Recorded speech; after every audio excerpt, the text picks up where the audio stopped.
주셔야 됩니다. 자, 그 다음에 아까 우리가 출생한 이후에 계속 존속되어 있다가 어느 시점인가 사망을 하게 된다. 그렇다면 자, 사망 시점부터는 이제부터는 권리 능력자가 아니게 됩니다. 즉 권리 능력을 상실하게 돼요. 자, 그래서 일단 먼저 잊지 마실 게 자연인의 경우에는 권리 능력이 상실되는 사유는 오로지 사망밖에 없다라는 것을 잊지 말아 두셔야 됩니다. 오로지라는 이 세 글자 옆으로 묶어 두시고 별표 처리해 주셔야 됩니다. 자, 이것밖에 없다라는 것 잊지 마시고요. 자, 그러면 이때 제가 여러분들한테 퀴즈를 하나 내어드리면 나중에 우리는 실종선고라는 제도를 공부를 하시게 될 거예요. 그런데 실종선고는 실종선고를 받으신 분에게 사망한 것과 같은 간주 효과를 발생시키는 그러한 제도입니다. 자, 그렇다면 이때 실종선고가 이루어지면 자연인의 권리 능력이 상실되느냐? 혹시 이렇게 시험 문제가 나온다면 틀린 지문이에요. 즉, 실종선고 때문에 권리 능력이 상실되는 것이 아니라 실종선고에 의한 사망 의제 효과 때문에 권리 능력이 상실되는 겁니다. 아셨죠? 자, 거기까지 확인해 주시고요. 그리고 두 번째, 어떤 분이 그렇다면 사망을 하셨는지 여부에 대한 입증 책임 문제가 발생을 할 수 있습니다. 그런데 자, 첫 번째, 사체가 발견되었다면 이때 심장이 뛰는지 안 뛰는지 여부를 바로바로 판단할 수 있는데, 자, 사체가 발견되지 않은 사건이 발생했을 때 그때 소위 사망에 대한 판단을 내릴 수 있겠느냐라는 것이 또 문제가 될 수 있는데, 첫 번째 판례 부분입니다. 소위 경험칙과 논리칙 묶어보시고요. 경험칙과 논리칙이라고 하는 것은 사람이 이 세상을 살다 보니까 경험에 의해서 터득한 일종의 법칙. 자, 이것을 생각하시면 됩니다. 사건 자체는 가파논 사건인데, 자, 굉장히 강풍이 불고 있고 그 다음에 바다 한가운데인데 하필이면 북태평양 한가운데입니다. 자, 그리고 파도가 어마어마하게 높이 치고 있는데 그 상태에서 갑판에 계시던 갑판원께서 그 파도에 빠지셨습니다. 즉 휩쓸렸습니다. 자, 그리고 다시 떠오르지 않고 아무리 수색해도 보이질 않습니다. 자, 그렇다면 우리의 인간 세상 생활 경험에 의했을 때 이쯤 되면 그분 사망하신 것으로 처리할 수 있는 것 아니냐, 이것이 문제된 사건에서 우리 판례 경험칙과 논리칙에 의해 사망 판단이 가능하다라고 판단한 바 있습니다. 인정 동그라미 치시고요. 자, 그 정도 확인해 주시고 나중에 양보는 하번에 기타 사망 입증을 하기 위해 사망 입증이 안 됐을 때, 자, 이때 사망 판단을 할 수 있는 기타 다른 제도를 또 배우시게 될 거예요. 그 제도 중에 하나가 아까 잠깐 말씀드렸던 실종선고라는 제도가 있는 것뿐입니다. 나중에 배우시게 될 겁니다. 자, 그 이외에 양과로 답안에 동시사망 추정 규정이 있습니다. 동시사망 추정과 관련돼서는 계속해서 시험 문제가 출제되지 않다가 최근에 21년도, 23년도 우리 시험 문제 드디어 간단하게 출제가 되고 있습니다. 아셨죠? 자, 먼저 법 30조를 한번 봅니다. 2인 이상이 동일 동그라미 치시고요. 한 위란이라고 하는 것은 위태로운 난리의 약자입니다. 자, 위난으로 사망한 경우에는 동시에 사망한 것으로, 그 다음에 제일 중요한 부분입니다. 추정 동그라미 쳐주세요. 한다. 자, 이 규정을 읽기 전에 먼저 우리가 또 알아야 될 전제 지식이 있어요. 소위 추정이라고 하는 제도와 그 다음에 간주한다 아니면 의제한다 라는 제도는 둘이 다른 제도입니다. 자, 일단 개념을 그리 우리는 이제 법에서는 달리 취급을 하고 있다라는 것을 잊지 마십시오.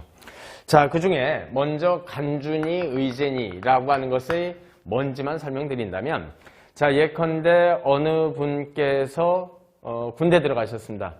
자, 그런데 군대 선임병인 자, 병장이 자, 우리 내무반에서는 콩을 아무리 봐도 무슨 일이 있어도 파치라고 해라 라고 명령이 떨어졌어요. 자, 그런데 그 선임병이 콩이라는 말을 아예 우리 내무반에서는 하지를 마라 라고 이야기를 했었던 이유가 뭐 예컨대 콩 알레르기가 있었던 사람인갑다 라고 한번 가정을 해봅니다. 그래서 자, 선임병이 후임병들한테 내무반에서 절대 콩이라는 말 하지 마 라고 명령을 내렸어요. 그런데 멋모르는 이등병이 최초에 일단 이제 내무반 배정받고 들어온 상태에서 자, 선임병이 그렇게 얘기를 했더니 아예 콩을 가지고 왔습니다. 그리고 팥도 가지고 오고요.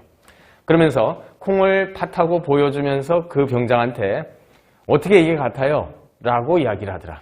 즉 반대 증거를 제시한 거예요. 자, 이랬을 때 어떻게 될까요? 맞는다. 보셨죠? 그냥 명령이 그렇게 된 거예요. A를 B로 보라. 그리고 끝. 이게 간주 내지 의제 제도이고 반대 증거 제시를 해서는 절대 안 됩니다. 우리는 반대 증거를 두 글자로 줄여서 반증이라고 표현을 하는데 반증을 통해서도 깰 수가 없는 상태이다. 아셨죠? 자, 이번엔 추정이라고 하는 제도입니다. 자, 추정이라는 제도는 자, 이번엔 팥하고 그 다음에 콩을 정확하게 구별하지 못하는 어떤 분한테 자, 팥하고 콩을 가지고 온 다음에 이게 둘이 다르죠? 라는 것을 직접 보여주면서 그러니 그거랑은 다른 겁니다. 라고 일단 맨 처음에는 콩이 팥 아니야? 라고 했을 때 자, 일단 콩을 팥이라고 미루어 정하고 미룰 출자에다가 정할 정자니까 자, 미루어 정하되 나중에 방금 본바 같이 콩하고 팥을 가지고 온 다음에 이게 다르다라는 반대 증거를 제시하면 이때는 깨어질 수 있는 것 이것을 우리는 추정제도라고 하고 자, 간주나 의제 제도의 경우에는 반대 증거 즉 반증을 가지고 와도 깨지지 못하는 것 이것을 우리는 간주 의제라고 이야기를 한다고요.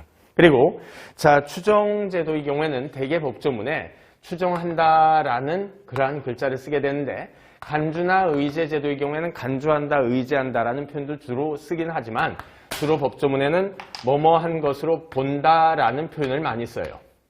그러니 자, 여러분들은 시험 지문에 추정한다라는 말과 본다라는 말이 있으면 두 말은 민법에서는 절대 같은 말이 아니다라는 것을 잊지 말아 주셔야 됩니다. 그런데 자, 지금 현재 동시사망 추정과 관련된 이제 다시 본론으로 돌아와서 민법 제30조를 보시면 2인 이상이 동일한 민환으로 사망한 때에는 동시에 사망한 것으로 본다라고 되어 있습니까? 자, 시험 지문은 그렇게 바꿉니다. 그래서 틀린 지문 형태로 돼요. 추정한다라고 되어 있다. 자, 그러면 2인 이상이 동일한 민환으로 같은 사고로 사망을 했을 때 그때 동시에 사망하신 것으로 추정한다라는 그 규정을 둔 이유는 즉 동시사망 추정 규정입니다. 이 규정은 왜 뒀을까라는 거예요. 즉, 이 사건은 사체가 발견된 사건이에요. 자, 그런데 예컨대 비행기를 타고 가다가 자, 이 비행기가 아래로 추락해서 지금 A라는 분하고 이 비행기에 B라는 분이 타셨는데 A가 일단 직계 존속이시고요. 그 다음에 B가 자녀분이에요. 자, 그리고 A한테는 C라고 하는 배우자가 따로 있고요. 그 다음에 자, B라고 하는 A 밑에는 B뿐만 아니라 D라고 하는 형제자매도 같이 있는 상태입니다. 그런데 그때 이 비행기를 타고 같이 여행을 가셨던 분이 A와 B예요. 자, 그런데 하필이면 이 비행기가 떨어졌습니다. 그리고 A와 B의 두 분의 사체가 발견됐어요. 자, 그랬을 때 자, 동시 사망 추정을 둔 이유는 자, 이때 A가 먼저 돌아가셨는지 B가 먼저 돌아가셨는지 여부에 따라 우리가 배우지 않는 상속법의 상속 순서가 달라져 버립니다. 자, 그러다 보니 복잡한 문제가 발생할 수 있기 때문에 이때는 A와 B는 동시에 사망하신 것으로 추정을 하고 자, 추정 규정을 둔 이유가 이제부터 나옵니다. B는 아예 상속인에서 고려하지 말자라는 거예요. 무슨 말씀인지 아시겠죠?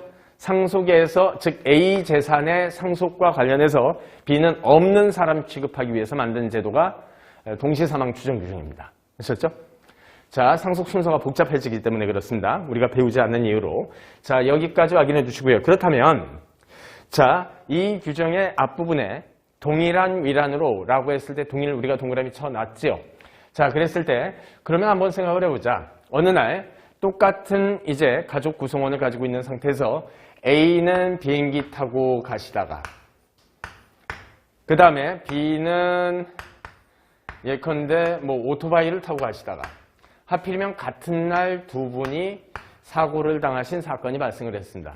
그런데 시간상으로 어느 분께서 먼저 돌아가셨는지 여부가 아직 판명이 되고 있지 않습니다. 즉 증거가 나오지 않고 있어요. 자, 그때의 경우에도 역시 마찬가지로 A와 B는 동시에 사망한 것으로 추정을 해서 이 추정 기종을 둔 이유는 뭐라고요?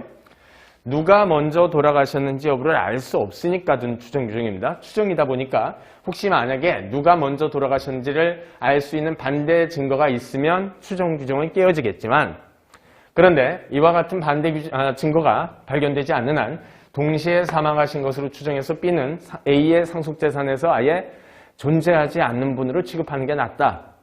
자, 그런 의미에서 우리 민법 제30조 앞부분에 2인 이상이 동일한 위난으로 라고 표현되어 있으나 서로 다른 사고로 라고 해도 역시 동시에 사망한 것으로 추정할 필요가 생기더라라는 거예요.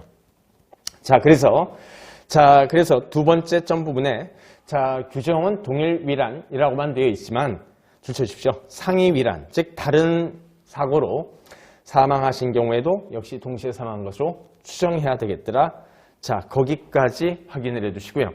자, 그 다음에 세 번째 점 역시 별표 처리해 주시고, 자, 소위 대습상속이라고 하는 것이 있습니다. 아까도 잠깐 나왔듯이 태아에게 개별적으로 몇 개의 권리를 주는데 상속권 준다. 그런데 상속권이라고 하는 것은 우리가 이제 상속법은 배우지 않지만 말 그대로 우리가 흔히 알고 있는 진짜 상속권이라는 고유상속이라고 하는 제도가 있고, 그 다음에 대습상속이라고 하는 상속제도도 마련되어 있습니다. 대습상속은 다음과 같은 제도예요.